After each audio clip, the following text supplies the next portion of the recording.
जय जय श्री सीताराम जी। हरि काशी विश्वनाथ की जय हो। हम राम रावण युद्ध में आगे बढ़ रहे हैं। तुलसी बाबा बड़ा ही अच्छा यहाँ प्रसंग लिखे हैं। आइए हम सुनते चलते हैं।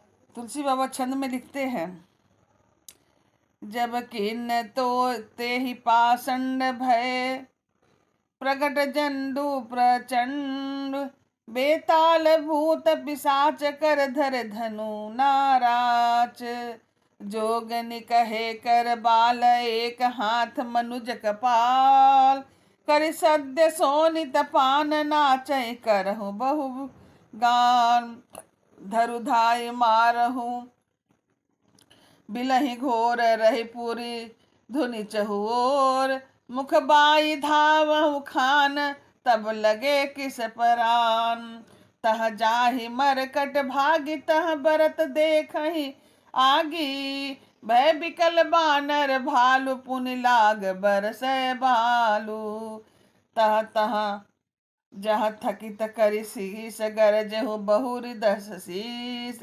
लक्ष्मण कपिस समेत भये सकल वीर अचेत, हा राम हा रघुनाथ कहि सुभट भीमी जहि हाथ, ए विधि सकल बल तोरि तिन्हि किन्हि कपट बहोरी, प्रगट से विपुल हनुमान धाय गहे पासान, तिन राम घेरे जाय चहु दिस बारुथ बनाय, मारहु धरहु जानहि जानि कट कटहि पुछ उठाय, दस दह दिशि लंगूर विराज तेहि मध्य कौशल राज, तेहि मध्य कौशल राज सुंदर श्याम तन शोभालहि, जनु इंद्र धनुष अनेक की बरबारी तुंग तमालहि, प्रभु देखी हरस विषाद उर सुर बदत जय जय जय करी,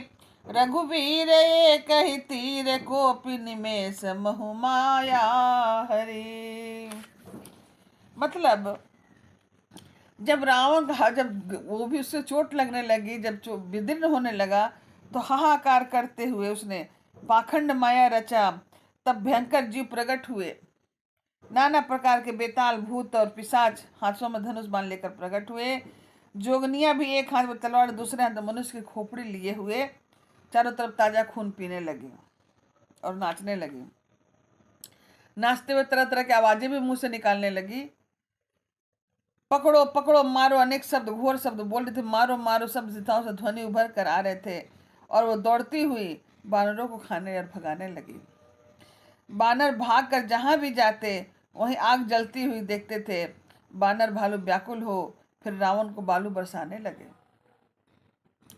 बानरों को आता जहां तहां थकित शिथिल और रावण फिर गरजा। देखता था, मतलब जहां भी बानरों को थका हारा देखता था वहां रावण गरजने लगता था, डराता था। लक्ष्मण और सुग्रीव सहित सभी वीरों को अच्युत हो चुके थे वो लोग। हा राम हा रघुनाथ पुकारते हुए श्रेष्ठ योद्धा अपने हाथ मलते हुए इस प्रकार सबका बल तोड़कर रावण फिर दूसरी माया रची। अब उसने बहुत से हनुमान प्रकट किए जो पत्थर लिए दौड़े। चारों ओर दल बनाकर श्री रामचंद्र जी को जा घेरा। वे पूछ उठाकर कटकटाते हुए पुकारने लगे, मारो मारो पकड़ो जाने ना पावे। उनके लंगूर पूछ दसों दिशाओं में शोभा दे रहे थे और बीच में कौशलाधीश श्री राम जी थे। उनके बीच में कौशला राज का सुंदर श्याम शरीर ऐसी शोभा पा रही थी जैसे मानो ऊंचे तमाम वृक्ष के लिए अनेक इंद्रधनुषों के श्रेष्ठ बाण यानी घेरा बनाई गई हो। प्रभु को देखकर देवता भी हर्ष और विषाद से हृदय से जय जय जय जय ऐसा करके बोलने लगे। तब श्री रघुवीर ने क्रोध करके एक ही बाण निमेष मात्र में रावण को सारी माया हर ली। माया विगत कपि भालु हर से, बिटप गिरी गहि सब फिरे, सर निकर छाड़े राम रावण बाहु सिर पुनि महि गिरे। श्री राम रावण समर चरित अनेक कल्प जो गावही, सतशेष नारद सतशेष सारद निगम कवि ते उपतद विपार न पावहीं। ताके गुण गण कछु कहे जड़मति तुलसीदास। जिमि निज बल अनुरूप ते माछी उड़ही आकाश। काटे सिर भुज बार बहु भरत ना भट लंकेश। प्रभु कीड़त सुर सिद्ध मुनि व्याकुल देख कलेश। सियावर राम जय जय राम, मेरे प्रभु राम जय जय राम। मतलब माया को दूर हो जाने पर बानर भालू हर्षित हुए और वृक्ष तथा पर्वत को लेकर के सब एक ओर दौड़ने लगे।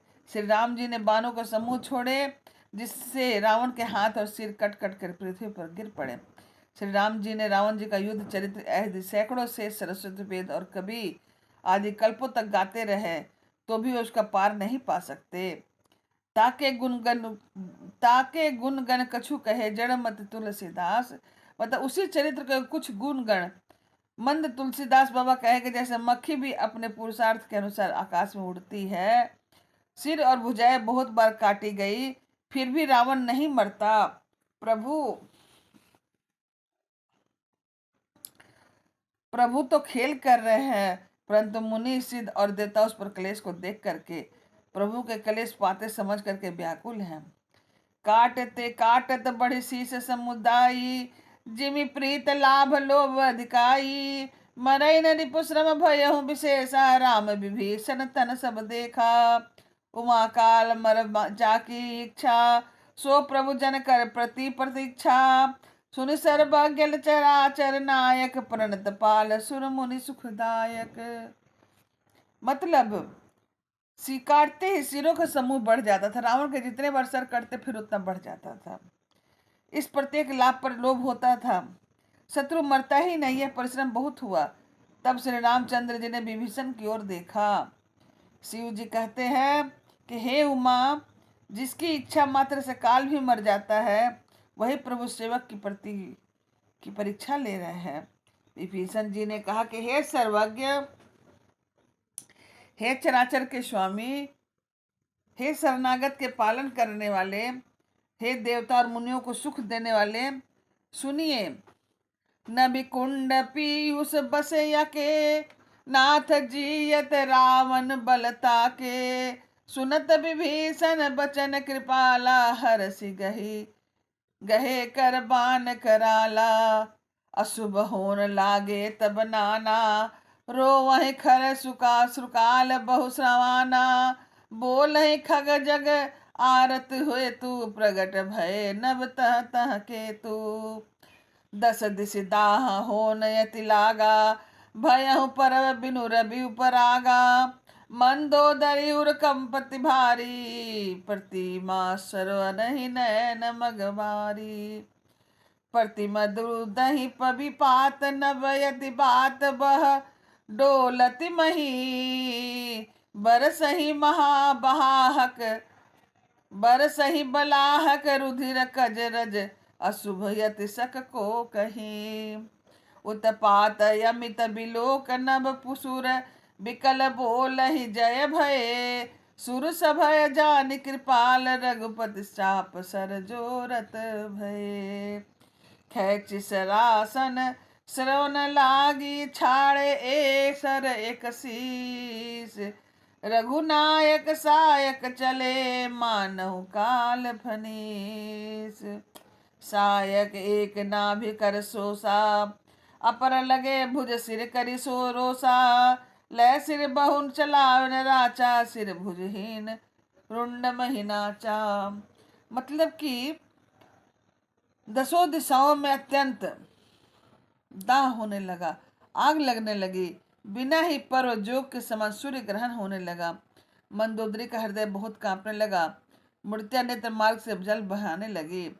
मतलब जब प्रभु श्री राम अपने जो विभीषण जी थे, अपने भक्त का यह देखना चाह रहे थे कि वो उनका मेरे प्रति कितना वो है, तब विभीषण जी ने भी इशारा किया, बताया कि नाभि कुंड में अमृत का निवास है, यानी कि रावण के नाभि कुंड में अमृत कलश का निवास है। जब तक वह कलश नहीं फूटेगा तब तक इसकी मृत्यु नहीं होगी। यही कारण है कि रावण का सर कट रहा है और बार बार नया सर जुड़ जाता है। अतः पहले हे प्रभु, आप इसके नाभि कुंड में बाण चलाए और तब इसकी मृत्यु होगी। यह सुनते ही प्रभु श्री राम ने बाण छोड़ने की वो करने लगे। यह देख करके, यह जैसे ही उन्होंने विकराल बाण, रघुनाथ जी ने हर्षित होकर विकराल बाण लिए, तब 10 दिशाओं से हर तरीके से अशुभ होने लगा। मंदोदरी का हृदय भी बहुत कांपने लगा। मूर्तियां नेत्र मार्ग से ही जल बहाने लगी, मूर्तियां रोने लगी, आकाश से वज्रपात होने लगे, अटंड प्रचंड वायु बहने लगी, पृथ्वी हिलने लगी, बादल रक्त बाल धूल की वर्षा करने लगे। इस प्रकार उन्होंने अनेक अमंगल होने लगे। कौन कह सकता है? अपरिमित उत्पात देकर आकाश में देवता व्याकुल होकर के जय जय पुकारने लगे। देवताओं के भयभीत जानकर कृपालु श्री रघुनाथ जी धनुष बाण संधान करने लगे। कानों तक धनुष की खींच करके श्री रघुनाथ जी ने 21 बाण छोड़े। तब वे बाण ऐसे चले मानो काल सर्प हो, और जैसे ही वो बाण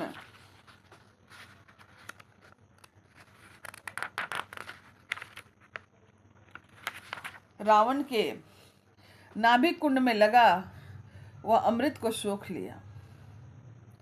नाभि में लगते ही अमृत कुंड के सभी अमृत को बाण ने सोख लिया, और दूसरे 30 बाण जो कोप करके उसने सिरों तक भुजाओं में लगे, बाण सिरों को भुजाओं से लेकर के चले।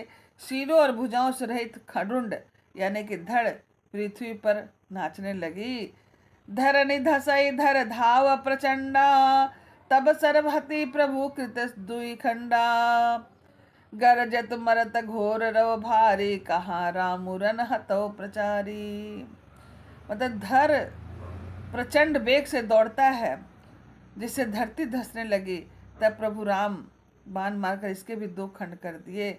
मरते समय रावण बड़े जोर शब्द से बोला, गरज करके, राम कहाँ हो, मैं ललकार रहा हूँ, उनको युद्ध में मारूं। इस प्रकार राम रावण की युद्ध शुरू है। रावण का अंत हो गया है। अब आगे मंदोदरी का प्रसंग आता है। रावण की भुजाओं और सिरों के मंदोदरी के सामने रखकर राम बाण लेकर के वहां से चल दिए। जहां जगदीश्वर श्री राम जी थे, सब बाण जाकर के तरकस में प्रवेश कर गए। यह देखकर देवताओं ने नगाड़े बजाए और अग्नि पुष्प, आकाश से पुष्पों की वर्षा हुई, जय जयकार हुआ। देवता और मुनियों ने समूह मूल बरसाए और कहने लगे, कृपालु जय हो, मुकुंद की जय हो, जय हो श्री राम जी आपकी जय हो।